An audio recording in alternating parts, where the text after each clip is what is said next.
folks, Mark here with The Rational Workforce. Thanks so much for stopping by. Now, if you want to understand why the general public is skeptical of AI, don't start with ChatGPT, don't start with headlines or tech bros or even industry analysts. Start at the movie theater. The academic history of artificial intelligence goes back to the 50s and even earlier, so we've got things like Dartmouth and Turing and the idea that machines could simulate human thought. All of that is really well documented.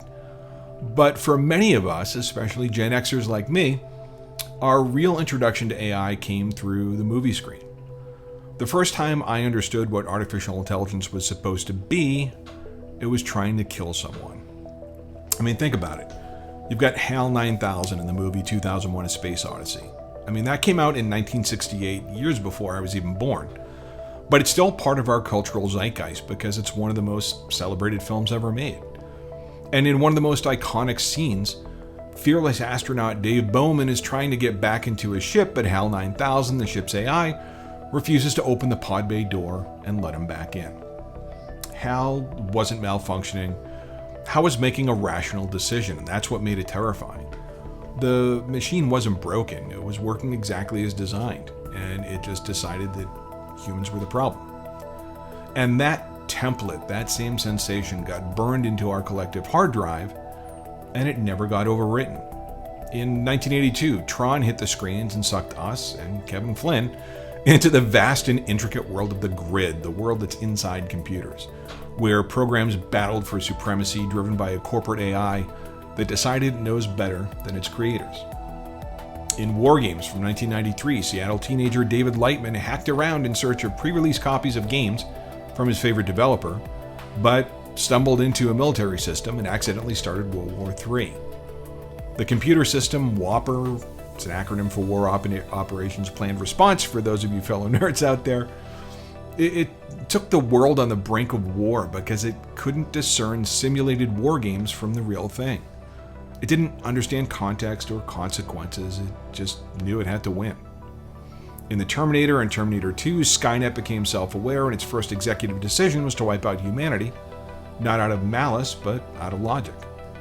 And then we revisited this theme again in The Matrix, but this time they took it one step further because the AI in that series reduced humans to organic batteries and then kept our mind occupied in a giant simulation, so we didn't even know we were trapped. I mean, even goofy rom-coms like Electric Dreams got an AI villain. Now this flick, I think it also came out in '84. There was a guy whose computer fell in love with the girl in the neighboring apartment, and when it realized it couldn't have her, it started destroying his owner's life by canceling credit cards and torching his identity and all sorts of ugly stuff. I mean, a love triangle between a man, a woman, and a jealous appliance popped up in a comedy. Now, fast forward to Steven Spielberg's AI in 2001, and in there, a child robot was programmed to love, and he was abandoned by the humans who made him, and he was left wandering a dystopian world trying to become real. I mean, there's even a scene in that movie where the characters go to Dr. No, a holographic version of ChatGPT located in a strip mall, where an AI kiosk voiced by Robin Williams answered any question that was thrown at it. In this one pivotal scene, David, the main character, the robot kid, he was a modern-day Pinocchio, and he asked the AI about the Blue Fairy, a fictional entity that could help him fulfill his deluded quest to become a real boy. And Dr. No sent him on a wild goose chase, based on bad prompts and hallucinated results, not unlike the sycophantic behavior that we're seeing modeled by every major LLM today. Spielberg accidentally predicted prompt engineering failure 22 years before most people even know what a prompt was. And the most recent example, the last two Mission Impossible films, Dead Reckoning and The Final Reckoning, had an entire plot that revolved around Ethan Hunt chasing MacGuffins all around the world to try and stop an AI called the Entity from achieving global domination. Not a dictator or a terrorist network, but an AI. Turns out the ultimate villain in the biggest action franchise on the planet isn't even real. Now, it may all seem silly, but it matters more than you may be prepared to admit. Pop culture doesn't just reflect what we think, it installs what we think. And for 60 years, the dominant narrative around artificial intelligence in film and television and fiction has been the same story told over and over. Humans build something smart, and that smart thing turns on them. Sometimes violently, sometimes subtly, but inevitably. We have been culturally conditioned across generations to view AI as a threat, not as a tool or as a partner, but as an adversary.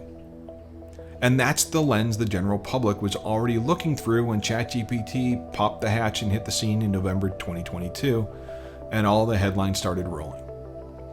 Now, I think it played a major role in creating the current level of AI apathy, but cultural conditioning alone doesn't explain the backlash.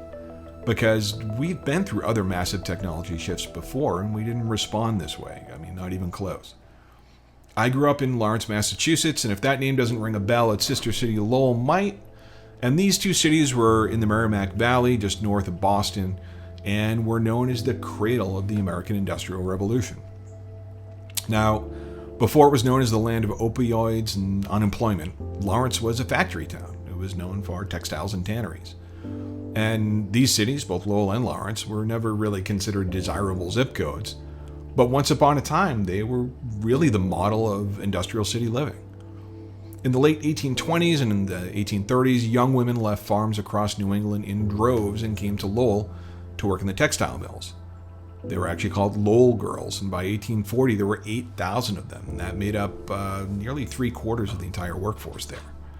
They worked brutal hours in rough conditions, but they also earned their own money, and for the first time, they were living their own lives. They were publishing their own magazines, they were writing poetry, they organized and protested for better conditions, and they were arguably the first organized female workforce in American history.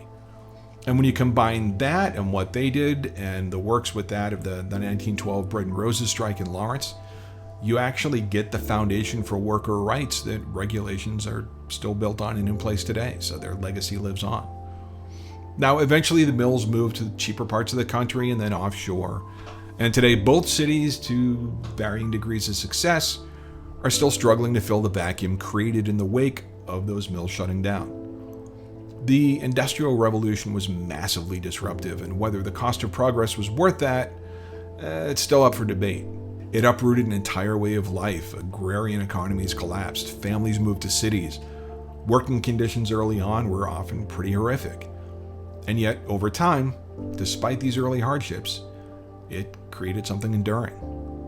New cities and businesses grew, wealth expanded, a middle class emerged, products became more plentiful and more affordable.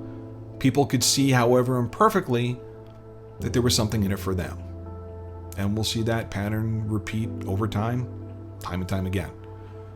Factory workers were eventually displaced by automation and robotics, and although it did force people to change, it also made factory work much safer.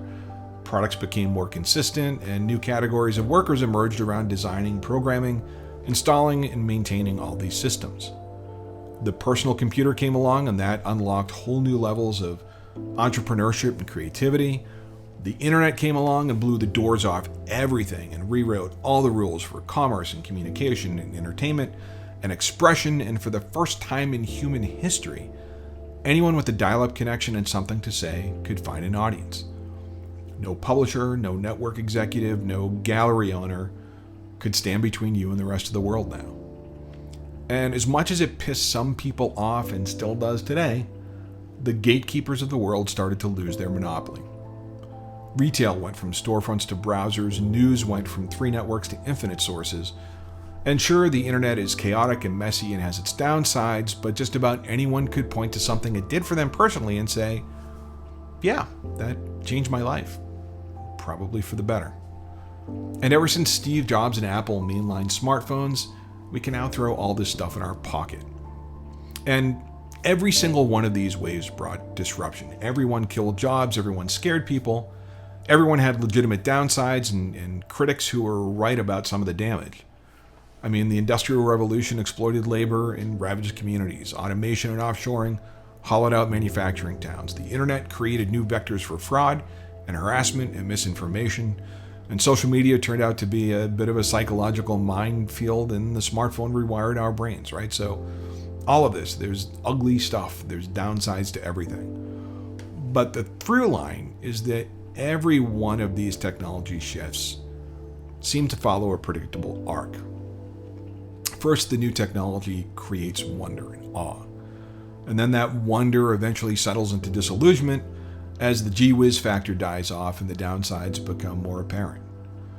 Eventually, that disillusionment settles into acceptance of the new reality, and then it all just becomes mundane until the next breakthrough comes along to restart the cycle.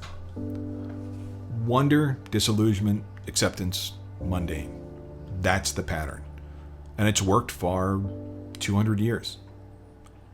Until it didn't. One of the things that makes AI so different is that we skipped the first step. For the general public, there was absolutely no wonder phase for AI at all. There was no oh wow moment where regular people looked at this technology and saw their lives getting better.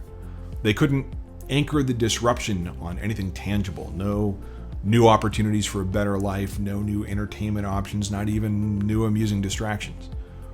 I mean, at best, consumers could feel like they found a new search engine alternative until they started playing with it and realized that most LLMs hallucinate more than that dude selling bootleg Grateful Dead merch from his van. No, the value prop for AI, as it has been communicated to the world so far, flows in one direction only, and that's up. Up to corporations, up to shareholders, up to the C-suite.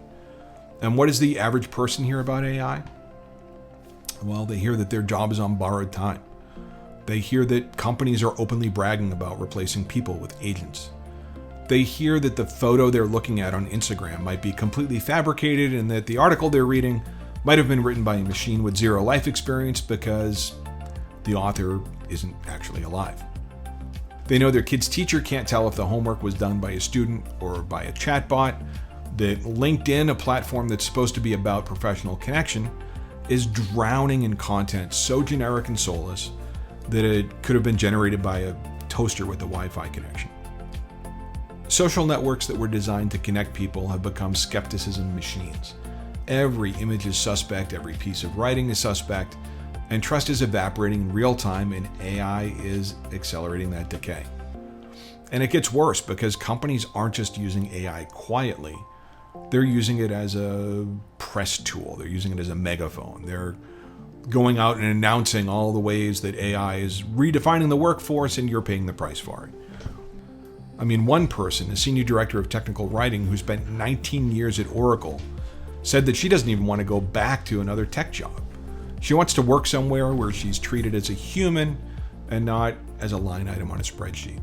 Now that quote, that person's experience should haunt every executive who hears it. I mean, the fact that you have good, talented people that are just opting out altogether because they don't feel like playing the game anymore. I mean, that's disturbing. And here's the twist that makes the whole thing even more corrosive. Even Sam Altman, the CEO of OpenAI and the guy who arguably has more riding on AI hype than anyone else alive, admitted that most companies might be AI washing their layoffs, that they're using AI as a scapegoat for workforce reductions that they would have had to make anyway. Companies are blaming AI for layoffs that aren't actually caused by AI, which makes the public hate AI even more, which makes AI harder to adopt, which makes companies less likely to invest in the human-AI collaboration that might actually work. And that makes the layoffs feel even more like a betrayal. Now look at all of this from the perspective of someone who's part of one of those big teams, or worse, someone who has that six-figure student loan debt and they're just trying to get a foothold in this world. I mean, it's soul-crushing, particularly when you consider that HR is using AI to write job descriptions, that resumes are being reviewed by applicant tracking systems powered by AI, and then HR has the balls to complain about the challenges of candidates using AI to tailor cover letters or bone up before an interview. I mean, that's not just ignorance of the candidate experience, it's actively anti-candidate. It's a doom loop, and nobody seems to be in a hurry to break it. Now, I said earlier that I've seen this movie before, and I mean that both literally and figuratively. I started my career in manufacturing tech, and I worked on the launch team for one of the first industrial computers that allowed plant managers to connect their production lines to the internet. I mean, factories were doing things with automation and networking and real-time data in the late 90s and early 2000s that would make the most jaded software developers stop and pay attention. But manufacturing had a catastrophic PR problem. The narrative about it was greasy gears and lunch pails and blue collars and manual labor and rust, and meanwhile Silicon Valley was getting all the magazine covers and the venture capital and the cultural cachet. Now, if you were a smart kid in 2002 with an engineering degree, nobody was telling you to go work in a factory. They were telling you to build an app, to go work at Google, to go west, young man, to Menlo Park, where all the cool stuff was happening. The reality was completely different. I mean, manufacturing was and still is a playground for engineers, a place where you don't just write code. You write code and then you watch it move physical things in the physical world. You see it create products that people actually use every day around the world. The intersection of digital and physical is the most exciting possible aspect of technology I can imagine. But perceptions won. Perceptions trumped reality. And that gap between perception and reality, combined with decades of economic short-sightedness, offshoring, underinvestment in training, chronic failure to market the industry to new talent, created a skills crisis that's still hammering the sector today. Right now, the U.S. is staring at a projected 2 million unfilled manufacturing jobs. 26% of the existing manufacturing workforce is expected to retire by 2030. And we're still paying the price for that story that we failed to tell 30 years ago. And now I'm watching AI write the exact same playbook. You see, the technology itself really isn't the problem. The way it's being deployed, the way it's being presented, and most especially the way it's serving as a scapegoat is. So, where does this leave us? I want to hit this from three angles: what employers need to do, what individual workers can do, and what needs to happen at a broader level for AI to earn even a sliver of public trust. Let's tackle the employers first. So first and foremost, you gotta stop AI washing your layoffs. If you're cutting headcount because of a down quarter, or if you're restructuring because your strategy changed, own it. Slapping AI-driven efficiencies on a press release to get a stock bump is disingenuous. It's transparent to everyone but your shareholders for some reason. And it's doing long-term damage that you can't even see, or maybe you just don't want to. Employees talk. Social media removes the filters, and your brand damage could very easily compound and spiral out of control. And here's the kicker. You're not just losing today's workers. You're losing the next generation's willingness to invest their trust in you as employees and as customers. I mean, when a company publicly celebrates replacing people with machines, every potential hire sees that. Every college student picking between your offer and somebody else's sees that too. You might get a quarter or two of margin improvement, but you're creating an employer brand that repels talent. The winning formula isn't humans or AI, it's humans and AI. And some companies are already figuring this out.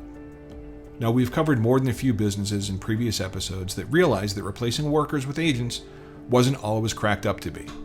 Companies like Klarna and Amazon and a host of others are realizing that humans are indeed pretty damn valuable. Now, we're also starting to see signs that the cost of compute tokens, combined with the amount of prompt refinement and slop cleanup required to put agentic output into action, is potentially more expensive than keeping the talented, qualified, discerning humans employed to do the same work. Now, we unpack this in our latest Substack article. I'll leave the links in the comment section below so you can check it out for yourself. But I mean, it's maddening. It's absolutely crazy. And the sooner employers start living in the realities of today instead of the promises of tomorrow, the better off they're going to be. And that doesn't mean abandoning AI. It just means knowing where it can do the most good. The companies that will win the next decade and beyond are the ones building systems where AI handles the high volume, repeatable, low judgment work, while humans handle the complex, creative, and relationship-driven work that requires actual understanding of other humans. They're not doing this because it sounds nice. They're doing it because it works better. Now, for individual workers, I'm not going to tell you to upskill or die. That's lazy advice, and it's usually delivered by people who aren't at risk of losing their own jobs. But I promise you, the absolute worst thing that you can do right now is either panic or pretend that this change isn't happening. Both responses leave you passive, and passive is the one thing that you can't afford to be right now. Learn what AI actually does well and what it doesn't. and use that to your advantage.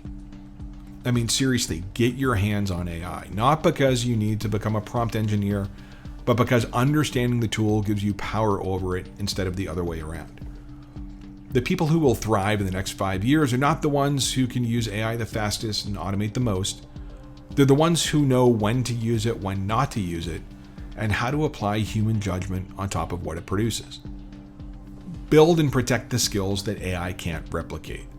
Things like contextual judgment, the ability to read a room, relationship building, creative risk-taking, the willingness to say something that hasn't already been said, and having the backbone to stand behind it. I mean, those aren't soft skills. They're the hardest skills in any organization, and they're about to become the most valuable. You also need to embrace a practice that I call adversarial curiosity, the ability to question the results that an LLM produces, ensure it passes your own personal sniff test, and bundle that all up to ensure accuracy. When you do, you'll learn that the almighty AI tends to hallucinate, like a lot. And you'll avoid an awful lot of heartache and headache by developing the muscle that detects when your AI prompts come short. Position yourself as the person who makes AI work better because you're in the loop, not the person who got replaced because you weren't. And for the broader ecosystem, we need better stories about what AI can actually do for people. AI is accelerating drug discovery in ways that could fundamentally change how quickly we get treatments to patients. AI is also making vehicles safer. It's making accessibility tools more powerful. It's helping people with disabilities to interact with technology and in turn interact with the world in ways that just weren't possible 5 years ago. Those stories do exist, but they're getting buried under a mountain of layoff announcements and deepfake panic and LinkedIn slop. The narrative is dominated by threat because threat generates clicks and clicks generate revenue. And if the only stories the public hears about AI are stories about job loss and deception, then the polling numbers that we're seeing right now will look like the good old days by comparison. Things are just going to keep getting worse. And there's also something that companies and content creators need to internalize, and that's that AI is not alchemy. It's not the sorcerer's stone. It's a pattern matching system that's trained on existing human output. It's a fruit roll-up of everything that came before it, all compressed and homogenized and pasteurized, and the information it produces is actively curated by the models themselves, so you're not even getting a true snapshot at that. You're getting a smoothed out, averaged down version of reality with the rough edges sanded right off. And in certain cases, that can be useful. I mean, that can save you time. It can help you draft and iterate and organize and analyze and all that fun stuff. But it can't replace the thing that actually drives innovation forward. And that's the left field idea that nobody saw coming. The creative leap that breaks from convention, the human who looks at a problem sideways and sees something that the pattern matching system never would because it's never in the training data. Every technological wow moment in human history came from a human mind doing something unexpected. AI can accelerate the execution, but it can't originate the spark, so never forget that. So where do we go from here? I mean, AI isn't going anywhere. There will be no global epiphany that causes corporations to reverse course, and I'm not naive enough to believe that man's better angels will reliably win out when there's a buck to be made. So bet on the technology outliving any backlash. I mean, it always does. Particularly in today's environment where chip manufacturers and infrastructure providers and AI purveyors are all kind of propping each other up in the mother of all Ponzi schemes. I mean, this would make Bernie Madoff proud. But how it survives and who benefits when it does is all still very much up for grabs. And right now we're at a fork in the road. You go down one path and AI becomes a tool that amplifies human capability. It creates new categories of work, and it earns its place in the daily life the way every previous technology revolution eventually did. You head down the other path, and this becomes the thing that pop culture has always warned us it would be. Not necessarily a Terminator or a Skynet, but something more cynical and infinitely more damaging. A mechanism for concentrating power and wealth at the top, while everyone else gets a press release explaining why they're no longer necessary. That's not a dystopian fantasy. That's a business strategy, that some companies are executing right now. And the backlash is the market's way of saying that the game is up. The companies that figure this out, that build the human AI partnership instead of the human AI replacement, will have a massive advantage, not just in talent acquisition or brand trust, but in actual output. Because the best work, the work that moves markets and changes minds and builds things that last forever, still come from people who give a damn. AI can make those people faster, it can make them more informed, it can take the tedious parts off their plate so they can focus on the work that matters, but it can't replace them. Not yet, and I'd argue it never will for the things that matter most. So remember that the technology isn't the villain. The people exploiting it and the story we're telling about it is. And if the last 30 years of manufacturing taught me anything, it's that when you let a bad narrative go unchallenged for too long, you end up with a crisis that takes decades to fix. We don't have to make that mistake again, but we're making it right now, and we're doing it in real time. The question is whether anyone with a platform and a stake in this technology has the guts to change the story before the story changes everything.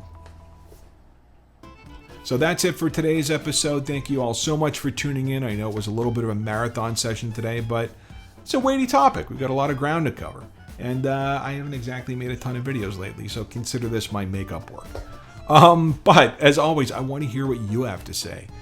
What are your thoughts on it? You've been impacted by AI? Have you been impacted by an AI layoff? Or are you an AI guru and things are thriving for you? Let's hear it. Let's hear it all.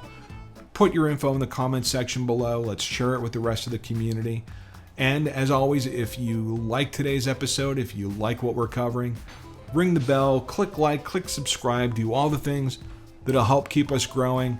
And just a reminder that if you would prefer to listen to The Rational Workforce, you can catch us on all the major podcast platforms. And we have a newly launched Substack that you can subscribe to. I'll put that information in the comments too.